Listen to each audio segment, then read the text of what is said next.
And welcome here, everyone. We are excited to get underway with our final series of the evening here with the NECC League of Legends Day. We are into week number 3 with all these matches kicking off. My name is Orbital. With me is Cyrostims, and we'll be your casters for this evening. We have a series currently on our hands between Fresno as well as Colorado. These two teams already playing through game number 1. Cyrostims, how you doing? I'm doing pretty good. I'm just excited to be here. I saw some of the action that was already happening in game 1, so I know game 2 that we're going to see is a banger. And yeah, I'm just excited. I'm here to cast. I want to cast. How are you doing, Orbital? I'm doing all right. And so we do get to talk a little bit about that game number 1 because honestly, Fresno looking dang strong. The squad is currently sitting at an impressive 1-1. And yes, that might not sound too impressive, but sitting at a 1-1 with a 50% is already a great start to the season, already just trying to make it to playoffs. Taking a look at Colorado College Tigers, they're looking a little bit rougher at 0-2s across the board, looking to try and get their first game and series win on the season. Yeah, as you're saying, playoffs, it's not too far in the future. It is a short season. It's basically a semester long. So every win matters, every loss matters too. And so if you're Colorado, you really got to dig down deep to come back and start changing your momentum around. And with Fresno at 1-1, with a 1-game lead in the series so far, they're feeling pretty confident. They have their eyes set on this dub. They want to move to 2-1. They want to position themselves at the higher end of their division, and they're poised to do it. So it's on Colorado to regroup and come up with a strategy here in game 2. Show that these Colorado Tigers actually have some claws. And we go ahead and take a look at the Fresno squad currently lined up for here today. It is going to be an immaculate squad at that. It's going to be Fox Colt 7, and then Hydras, as well as the Goods, Isma, Smoking Hot Babe, as well as KCKO, rounding out their team here today. And over on the Colorado Tigers, we have Cinnamon Swirl. I don't even know where to start with that one. Shoza 13, Bengal 520, Blobbins, and Lon. I feel like I had the harder names to say there. I really did. I gave you the fun ones. Taking a look here, though, we had a little bit of intimate knowledge here with regards to game number 1. We were watching off the side while we were waiting for the previous series to complete in a 3-game stunner, by the way, which was quite fun. Fresno had a good hand in it, and running through the composition here, I believe Fresno drafted a pretty strong laning phase in itself. They had the Yasuo, they had the Garen, and then the APC in Cassiopeia bot lane. I mean, we were watching them pretty much take it from the get-go. Yeah, they had their win conditions set out from the get-go. You have the Garen into Ornn in that side lane, and that entire game was just Fresno grouping as 4 and letting Garen run the map. He built the Hull Breaker, he had the phase rush, and he was just a menace. And towards the end of that game, it was taking 2 members of Colorado just to slow him down, not even kill him or threaten his life in any way, just to push the wave back against him. So if Fresno's allowed to do that again here in game 2, I think that would be an absolute mistake on Colorado's part, and I'm expecting to see some draft adaptations. And that's what we hope to see. Of course, taking a look here, we are getting into the pick and ban phase. Of course, this will be in order to keep that in mind, so the draft will have to keep eyes on exactly how it's going to pan out. And we'll give you a little bit of insider knowledge as well. Colorado currently on this blue side, and they opted for that after losing game number 1, as we said. And their composition in game number 1 was pretty, I would say, face forward kind of thing. It was the Kai'Sa, Xin Zhao, Ornn, Ahri, and Rakan. These are pretty standard meta pickups here, so it's understandable. I think the Xin Zhao was the only one outside of it, but looking at it right now, I am very curious to see how they lay out this gameplay and whether they go towards that team fight once again, or if they're going to try and throw some spice in there. I think Colorado, they definitely need to be able to match the side lane, or at least the solo lane pressure that Fresno's looking to draft here.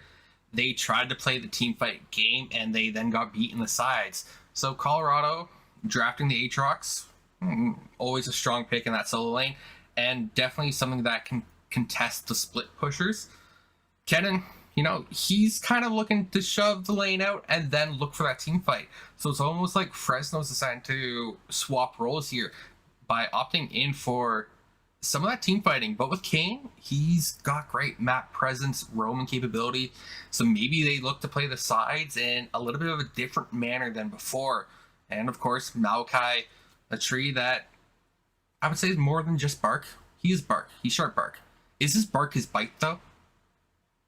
I'm not sure. We'll have to wait and see. Taking a look here, though, it is still aggressive out of Fresno. They are going hard for the damage dealers, the Kennen in the top side to really deal with that Aatrox, and then the Lee Sin pickup as well. That one, I'm very interested to see where it does decide to go, because if that's a mid lane Lee Sin, that is going to be a nasty for good. And I mean, looking here, their entire damage composition is going to blow up a single to two people, depending if they can layer the damage abilities correctly. Yeah. Like, I know it's the blind monk, but that definitely caught me blindsided as well, because I was not expecting a Lee Sin when you already see the Kayn in the draft as well. Definitely a curveball here by Fresno. And when you pick Lee for lanes, I want to say right now, especially in the meta, that's a statement that you're trying to make here. You're almost willing to say, I'm just flat out better than you, so I'm going to ego this matchup and just look to out mechanics you. And that's always a spicy matchup when a player throws down a gauntlet like that. And right now we saw the second draft phase ban phase come through, the Yasuo, Zoe, Vex, and Ahri, and now these bot lanes are coming quick and furious. Ooh. Yeah, if this is actually Spicy. going to be that Blitzcrank, that'll be a question mark all on its own, because honestly, that does not scream keep the affiliates alive. This is going to be a section of pull in a certain carry, and I like it because of the Lee Sin, but again, KCKO going with that Thresh, making sure that you keep a lot of people at arm's length and being able to pick and choose how you do aggress on this one. The composition coming out of Fresno is very gung-ho from the early stages, hoping to steamroll with that snowball. Yeah.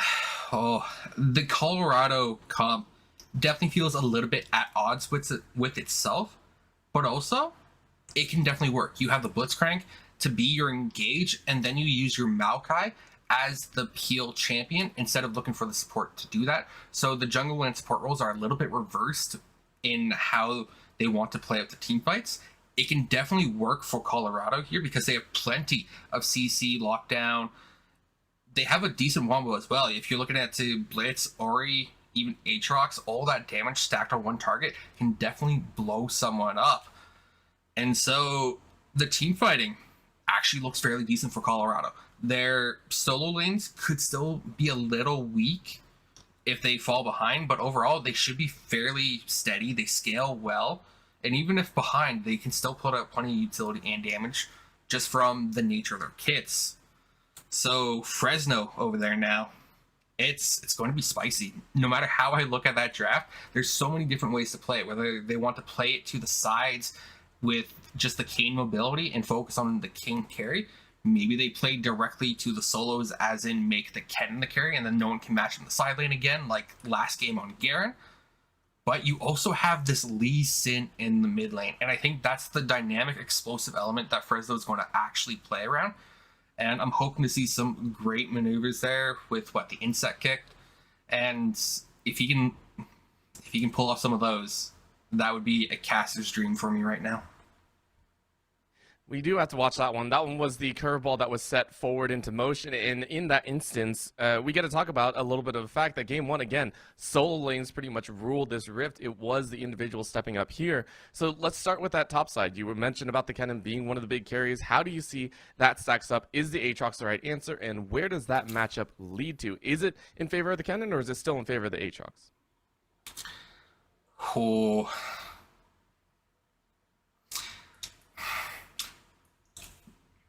I want to say it's a coin flip. It's, I think, also a skill matchup, because Renin or Kennen, you have the range advantage. You can poke the Aatrox a little bit more, and if you can stay alive, you should be able to pull ahead. I don't think Kennen has a lot of kill potential on the Aatrox inherently, but if you poke him down, whittle him down, then look for that all-in engage with the ultimate per se, you have a chance. But I think Kennen's strong suit will be the team fighting. Where Aatrox, if he gets onto the Kennen and hits that sweet spot on the Qs, he can 100% crush Kennen in lane. So that's what I mean. It's all going to be about spacing in the top lane. Whoever spaces better will win the lane, in my opinion. All right, well, there you go. Some thoughts moving there, and as well as the fact that we were taking a look, and honestly, we were curious because the Garen last time Fox Colt will have their work cut out for them if that Kennen becomes a big monster. Now, taking a look into the mid lane, the mid lane matchup from before was a Yasuo versus an Ahri. This time around, you're taking a look at Good on that little bit of a more interesting pickup here, and then the safer option coming out for Bengal in that Orianna. That one also lends itself to a very explosive outcome. Do you think that game was going to work for Good, or do you see the Orianna being a little bit too stable, especially with the current patch? Colorado 100% has chosen the safe option. And with the safe option comes reliability. Orianna will always be useful in a team fight because it's so easy to lose track of the ball. And you have Aatrox, you have Maokai, you have people who can be a ball delivery system. It's not amazing, it's not fantastic, but it still works. And so I think the pressure has to be on Lee Sin. If Lee Sin isn't able to get the ball rolling early, he's going to fall behind. Lee Sin is an early game champion. Even in the jungle, in any lane, his power spikes are early. He can delay his fall off based on how far he gets ahead. And with how quickly Fresno ended the game in game 1, I think Lee Sin might not even fall off then if Fresno can keep this Lee Sin ahead. So I'm going to give it to Fresno for this one, at least for that mid lane matchup. All right, well, there you go. Some thoughts moving forward as we are underway with game number 1. These two teams are ready on the Rift, ready to go, ready to kick it off. And we already have the likes of Colorado aiming for the 4-member invade, already stacking up, trying to get that fun. And of course, with the Blitzcrank, you better be doing that already. The team praying for a good outcome. Now, on the other side, FSU hoping to give themselves a little bit of a safer option, stacking up a much further back, ensuring that they can see a possible invade. If this actually does collide, it will be very, very questionable. The walking forward. You already saw Fox Colt leave. Oh no, this is a challenge. It's going to be a good little shot. Flash forward. And the hook lands. The Good is hooked, but no one else is really ready and willing to follow up here. Cinnamon is going to step forward, and now the range is going to come out. They are going to collide here. Who is going to get hit? Hook should be coming up shortly. Hydra's knocked out of that engage, and looks like no one is the wiser. No one really wants to go too ham, of course, so they do back away. But pressure in space relented to Colorado. Yeah, that was an interesting level 1. It felt like both teams were actually too impatient with it. You saw that Fox Colt was already starting to roam to the top when the rest of his team kind of peeked out, saw the Blitzcrank. So it was a 4v5 to start it up there. And so both teams were a little bit impatient, which means that they're eager to go. They're eager to fight. They want to have that impact. And that just feels good to see. And right there, we see Lee Sin going in early with those Qs and that extra damage. So painful. Blitz a little late to lane right now, and that's definitely going to be an interesting level 2 then. To give a little bit of an idea, we saw early kills in game number 1, at least we here on the casting desk did early on. Level 2 already hit, and this is about as early as it did. It was about 2.5 to 3 minutes in. Bengal trying to survive, but it's not going to happen. First blood bled out. The Good has definitely played this champion in mid lane before. Yep. With Lee Sin, you have to have the reps on the champion. It's not something you can blind pick despite being a blind champion. And I want to say that one came down to summoner spell difference. We have the Ignite against the Teleport. The Teleport's the good old reliable one, where the Ignite is, I want to win lane. That's what it's trying to say. It's a statement that I'm fighting you every chance I get to win my lane and snowball from there. And so Bengal paid the price there, nearly stayed alive, which was good to see, but at the end of the day, it's Lee Sin with the first blood. That's a good start, which means now that we do get to see Hydras pushing into the enemy territory. Had already cleared their top side, looking to try and get in the face of Shoza, who unfortunately on their side is also looking a little bit worse for wear. They're going to lose out their buff. Shoza still trying to look for a chance over the wall, but I mean, getting locked out of your own jungle this early on is a problem. Identifying that the jungle matchup is going to go your way is now calling down help. Hydra's looking to try and get the smite, doesn't get the smite, and Hydra's has to walk away. So all that time burned for nothing. Ooh. Oh no, Cinnamon Swirl. Okay, I think the Aatrox is safe under tower. If Fox Cult goes for that, that's going to be a little too aggressive in my opinion. And that invade, if it paid off for Hydras and he got that blue, Maokai's game would be over right now. That's how drastic that invade could have been. Because Maokai, I think, did Red, Raptors, Wolves, and didn't hit level 3 off free camps. He was level 2 there. So if he didn't get that blue secure, I guess, because he's not stealing his own camp, he's securing it, his lane absolutely would have been over. I liked that he's helping Cinnamon Swirl to push out and get a reset. That's a great jungle move right now. And you can tell that he's actually up CS against Hydras now because Hydras had to run all the way across the other map. Ooh, hook, death sentence. Oh, great hook. It's actually going to be a hook back. No tower just yet, but KCKO is going to be okay. A little bit of a snipe. Good damage goes down, and KCKO survives. That's going to be the challenge between the two on the bot side. As much as we're talking about this top and mid and jungle, it's a big challenge for the bot lane to really find any value because both ADCs, relatively farmers, they like trying to scale up. They like trying to get to towards that late game. And the Blitzcrank just ticked over to the level 4 right now. So I'm going to say he's about a quarter level, maybe half a level down on experience. So right now, if both these teams keep the lane state even until 6, 100% Fresno wins because they'll both hit 6 sooner. And now a great hook again, and KCKO should drop here, but it's a 1-for-1 trade overall as the tower puts in a little extra work. Ooh, I think that's going to be very, very well liked. However, Bengal once again going quite low and getting tagged out and is dead. We couldn't show you that one because it's a little bit too harrowing for that mid lane. The good is dominating again in Bengal. We said, hey, you're going to have a lot of pressure and a good amount of value in the mid to late. However, you got to make it to that mid to late game. And what did I say? As soon as his Ignite was up, he went back in for that fight. And Orbital, I'm going to say we just got the Lee Sin experience there. We didn't see what was happening, but we knew what was happening in the end. And now it could be an early dragon, as that's a deep engage by Maokai. And he could be on the wrong end of this fight and potentially focus down. Does he get out? Does Lee Sin get out? Oh, it's close. Yes, Lee Sin does get out, and Hydras is going to scatter out as well. Main thing, though, is dragon pressure. You can go ahead and see it here. That is going to be the Ocean Drag to stay alive and be in Colorado's pocket. Honestly, I think Colorado may have been able to push that fight a little bit further to secure a kill there and then retreat back to Dragon. I think it's a little bit of a missed window, but being aggressive has its risks. If you overstep, you could be punished for it.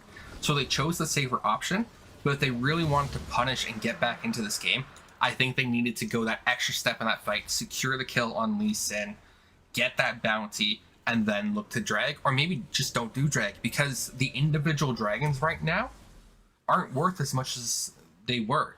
So the early prio shouldn't necessarily be there on the dragons. I know last game, Fresno was actually able to secure the dragon's soul, so being able to deny that gives Colorado an extra 5-6 minutes of time to scale, to hit their power spikes. And that could make the difference as well. Well, let's see if they can make it happen, of course. We can speculate all we want, but we also got to see the players step up to the table. This is going to be a jump in. Cinnamon Swirl is going to pop the World Ender. However, the Slicing Maelstrom is going to come out. Got to hit those Qs, though. Fox Colt still has the flash available, but it's going to be a flash out as well. Flash in, flash out. Cinnamon Swirl tried to finish it off. There it is. That's going to be the jump back in. Fox Gold did not respect the second dash, and it is going to be a kill. It's going to be a traded back, however, because, again, the team is ready to help secure. I think they are going to try and give it over to Hydras and get a couple more stacks in, and there it is. Good kill to be had. Kill handed to the jungler, but Fox Gold probably could have stayed out of kill threat. Right now on the bot side, Smoking is going to try and hang on as well. Good tags from Blobbins. The hooks from Luon are doing work here.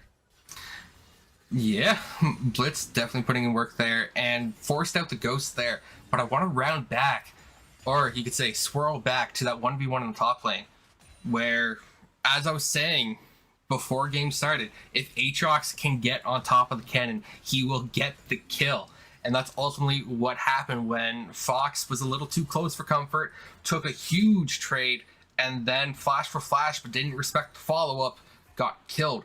And also, Cinnamon's wave was in a great state. It was pushing towards him. He had TP, so he can instantly get back to lane, soak up all that CS, and not have to worry about it. But now the lane pairing seems to have swapped, and he's facing Lee Sin. Great Dragon's Rage kick and the follow through there. He's going to get the solo kill there with that Ignite. I'm pretty sure he's just fighting off cooldown. I mean, that's all you really got to do. Hydra's now going to look for the spot side. Good jump in. Blobbins only has that cleanse, but it can't get you away from the consistent damage. Easy, easy pickup. And this is exactly what Fresno did last time in game number 1 as well. And right now, if it's working for them, they can keep doing it. Those Ignites are providing so much value for Fresno. It's kind of nutty. It really is. It's like every time they have an Ignite up, they're choosing to fight, they're getting a kill, they're gaining value for that summoner spell usage, and it's paying dividends. The gold lead itself is mental math right now, 3k in favor of Fresno. That's a fairly decent pace that they are occurring their lead at. It's only just under 10 minutes in, so plenty of time to work with. The next Dragon's not even up. I would like to see a Rift Herald play happen soon, though. I mean, if they can gather the Rift Herald, that'll be good. A little bit of a ward there from Shoza, just keeping an eye on it. But, I mean, Shoza really wants to make a play around this, around these spots, right? So far, 0-0-1 hasn't had the best of times comparatively to Hydra's. With the Herald being started up, though, this could be that chance. With the lane swaps, you can look towards mid and top side, depending on which one you want to drop. Cinnamon Swirl currently only real one that has it, but Bangle is now getting jumped on again. The Slicing Maelstrom doing a lot of work. Shockwave to draw away the aggro. But for right now, it is going to be a trade between the two. Still leaning towards Fox. Holt is happily going to stay in mid. Yeah, I wasn't anticipating the lane swap to happen, but with Kennen now in mid lane against Ori, it's still a bit of an atypical matchup. It's not something you usually see, but it makes more sense. You have range against range and melee against melee, with the Lee Sin being top, and you can see that both the Kennen and the Lee Sin have a level advantage over their opponents. And now Cinnamon Swirl is made, so you can see that the Colorado team has identified that there was some tomfoolery happening with these lane matchups and decided to opt back into the winning lane matchup for them. That also puts them in a precarious place as Hydra's looking for a gank. Hydra's is just, again, pushing out this matchup. Right now, it is actually Colorado that are actively looking for this setup. However, right now, Cinnamon Swirl has to be a little bit worried. A 1v3 is the problem. That's going to be the world ender, but they can chunk them out. Take a look at the damage that they're laying down. Good cuts, good damage, and the finisher, the goods, really does have the goods. Very nicely done. 4-on-1 on the Lee Sin. Yep. 4-0-1. You know, in my neck of the woods up here in Canada, there's actually a highway called the 401. And so, with Lee Sin, 401, he's on the highway to victory. It's looking good while doing it as well. Really keeping track, and now even developing 1 and 2. You can see the top and mid currently being populated. You know, you get the kill in mid, you rotate top, deal with Bengal, who is out-rotated up here as well. The cat and mouse game of keep the lanes in a favorable position may or may not catch up to Colorado. Colorado, I feel, is definitely playing catch-up. They're not the ones opting into the lane swaps. They're always trying to catch up and predict if the next lane swap is going to happen. But that will be the Maokai ult down, and ooh, Fox Cult gets out safely there. You know, that little lightning dash definitely pays off. Now Lee Sin is looking mid on Cinnamon Swirl. Misses the Sonic Wave, though. And Cinnamon Swirl is able to walk that one out. It's safe to say that this is a challenge to keep away against the goods. Keep the goods away.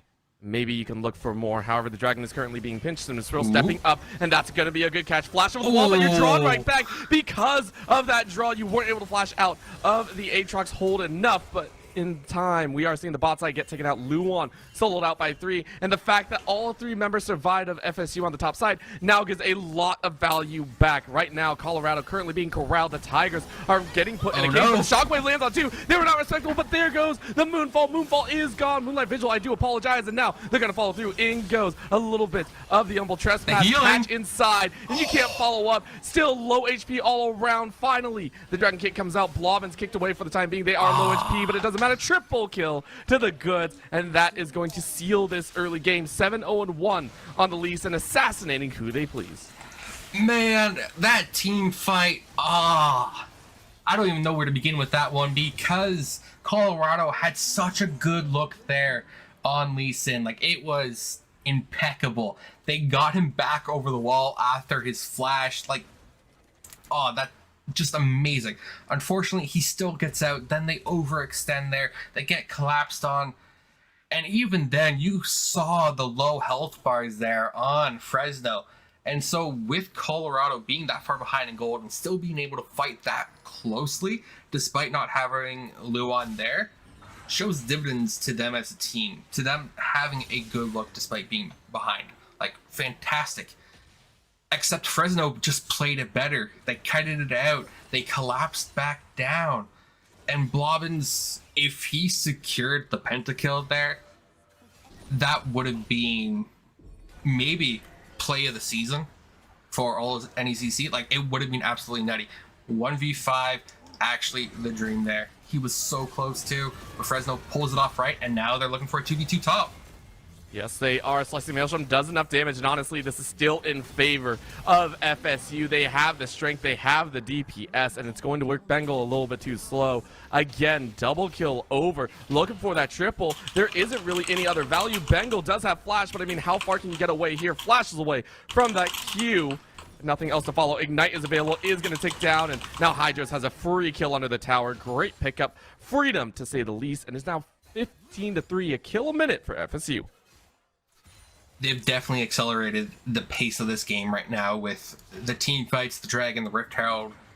The game is being accelerated, and Colorado could be left behind right now if they either don't find a way to speed up their own play or find a way to slow down Fresno. And with how scary this Lee Sin is looking, their options are limited. Hydras has gone the Rost form, so he's tanky, he's life-stealing, and he will tear through the Maokai and Aatrox if given the chance, especially with the Gore Drinker. He's going to sustain it too. And so Fresno, nearly 9,000 up now. They're a force to be reckoned with. And dare I say, it's their game to lose at this point. I think I could agree with that one. I mean, they have the strength in numbers at this point. You can see them already taking over this jungle side. Shoza can't walk in at all. 16.5 minutes, and they're already looking to shake down the inner towers. And it's freedom, to say the least. Freedom to do anything they want. However, this bot side is the only one that's looking a little bit dangerous. Cleanse comes out to try and get away from the feathers, but it doesn't really matter because we're watching this mid lane. We want to see how far Goods can go. 10-0-3 already. Double-digit kills for free, if you will. Bot lane already got out as well. Smoking Hot is smoking out of there. Gonna leave their support to die. KCKO gonna valiantly give their life for the cause. Another hook comes out, and I mean, you might as well try and get a little bit more value, but the kill is there. Meanwhile, we are watching inside of the base, if you will. This three-man squad, the Guerrilla Force, is taking the dubs. The Goods needs a help out, though. Can you get... There we go. Teammates for the win. Yeah, he gets a helping hand. And I want to point out quickly right now, as we see Hydra's taking these wolves, he's got 2 stacks left on his jungle item. 2 stacks, right? He's on pace for a normal jungle game to get his full jungle item completed. Then you look at Shoza, who still has 18 stacks to collect on his jungle item. That alone means that Fresno should never lose another objective. For the next, I would say, at least 6 minutes, if not 10, Hydras will have a smite that does 300 more damage than Shoza's. That alone guarantees the objective. If Hydras is alive, it guarantees the objective. That could be the determining factor, because Baron is up in just over 2 minutes. There's no way that Shoza, being level 8, is going to complete his jungle item in this time frame. So Baron should be absolutely free for Fresno, and I'm expecting them to rush it. If they don't rush it on spawn, I think that's a missed opportunity. We'll see if they do so. Again, the rush is good, but we got to see the wards come out. Instead, they are rushing for those kills. Goods is watching as the support roams across the ward.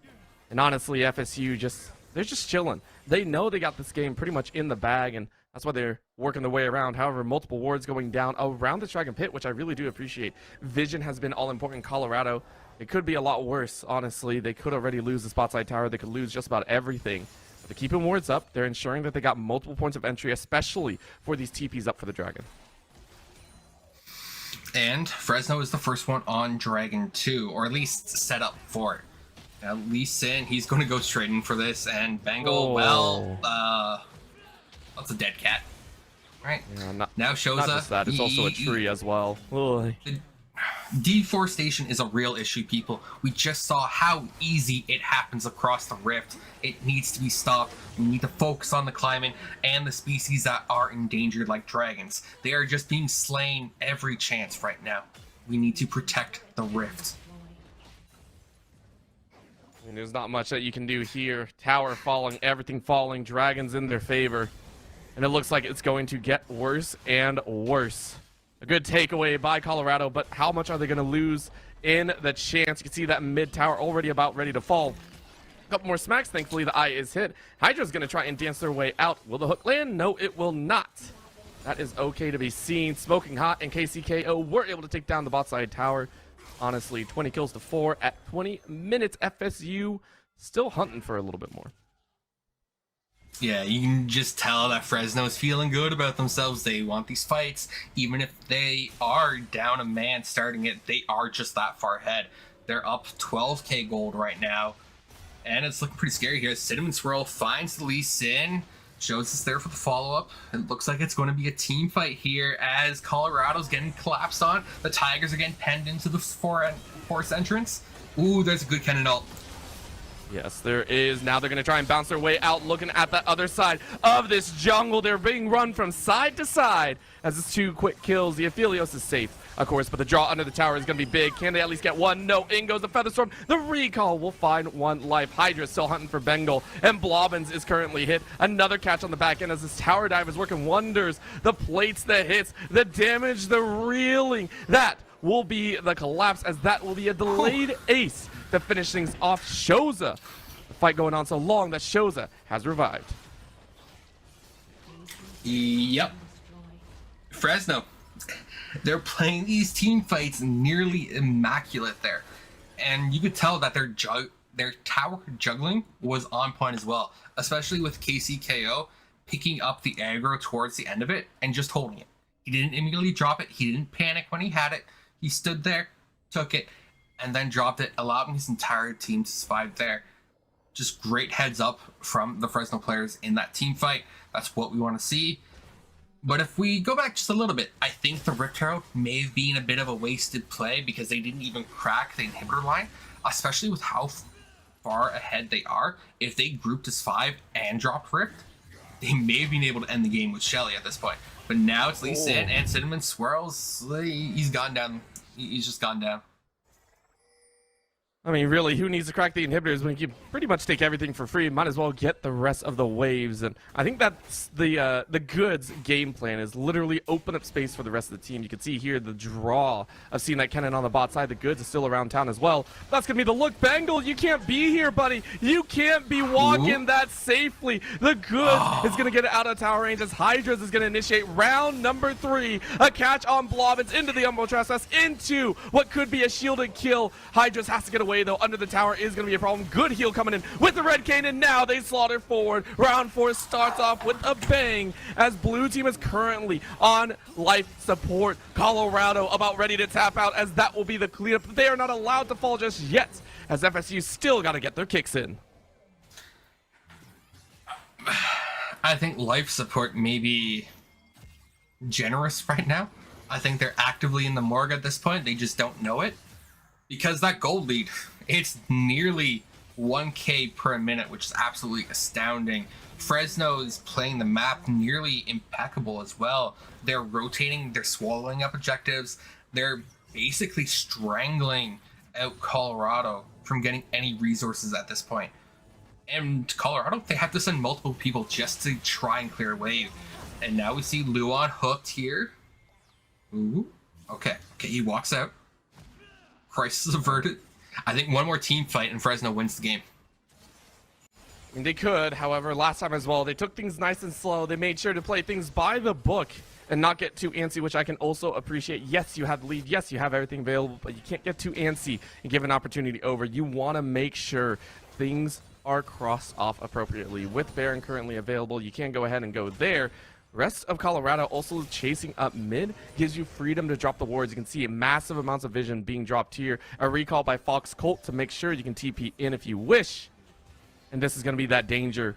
Pumping out the damage is going to be real. That's a teleport straight to the mid tower. This could be the collapse that they're looking for. Fox Colt just needs an in.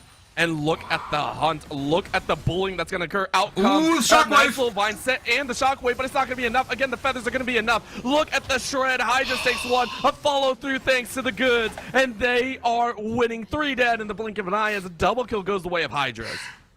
No, that was so tragic. Colorado, they had an amazing look there. Like, absolutely phenomenal turn there. They caught 3 with the shockwave off Nature's Grasp. If it wasn't the wallet diff, that was a one-team fight for Colorado, 100%. Like, it was... that turn was just fantastic. And for Colorado to look for that speaks to how they're still trying to get into this game.